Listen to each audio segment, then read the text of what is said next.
From a very early age, we have all heard you have the right to remain silent. We could pretty much recite that in our sleep, backwards, forwards, and we all have heard it. But too far and too often, many of us do not fully grasp the meaning of these words, that these are constitutional rights that we have that many people are waiving unknowingly. And, our failure to understand this constitutional right has detrimental effects on our lives and our family lives. So having worked in the court system, that's why this bill is extremely important. This bill aims to correct that wrong. It aims to give teeth to our antiquated Miranda rights. And we must ensure that our inaction does not continue the miscarriages of justice. This is just a common sense piece of legislation. I come to you wearing 3 different hats. I come to you wearing the hat of a state senator. I come to you wearing the hat of an attorney. Most importantly, I come to you wearing the hat of a young Black man who's grown up in the inner city, in the North Bronx, who has had interactions, who has had a lot of friends who have had interactions that didn't go as well as my interactions have gone. And I can tell you that this is necessary. I can tell you that this is required. I can tell you that we need to make sure that young people have counsel, because it doesn't matter how well you believe that you are schooled in the law, how much you think that you know, how much you have read. You need to have counsel with you in these rooms. As an attorney, I can tell you that sometimes it's intimidating to go into courtrooms. So what does that mean for a young person that goes into an interrogation room without counsel? What does that mean for them? I can tell you what it means. It means that they need counsel. I can tell you that it means that they need this assistance. I can tell you that it means that we need to get this bill passed. I'm the proud sponsor of this bill because I think that when we look at our criminal justice system, right? And we've done a lot in pretrial, we've done some police reform, but now it's time to make sure we're rounding out what justice reform means. And that means looking at juvenile justice. That means making sure that the folks who may have had the least time on this earth to understand what the gravity of these offenses or these alleged offenses may be, that they have somebody that can assist them in this endeavor. A couple of issues right off the bat, like the fact that you're not allowed to have your parents talk to your parents before investigations, the fact that kids are allowed, the cops are allowed to lie to you about your rights, the fact that the cops don't even have to tell you what you're going to be questioned about. This is a recipe for false convictions. That's what happened. Then you add in the racial justice component that one of our friends mentioned earlier on this call, that you're exponentially more likely to touch the criminal justice system if you're a Black or brown kid. What you're seeing is real racial injustice. Miranda rights are really the only thing that's protecting kids and teens from undergoing a high pressure and coercive interrogation. So the research shows that 94% of 12 to 19-year-olds don't realize the serious consequences of waiving their rights.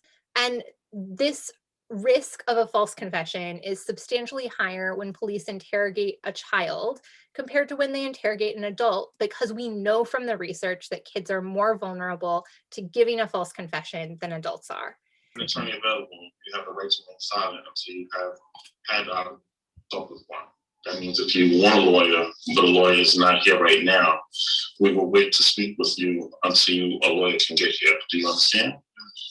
All right, now that I've advised you all your rights, are you willing to answer any questions? It depends on the, no, it's either yes or no. Yes or no. No? No. All right, cool. One second. Hold on.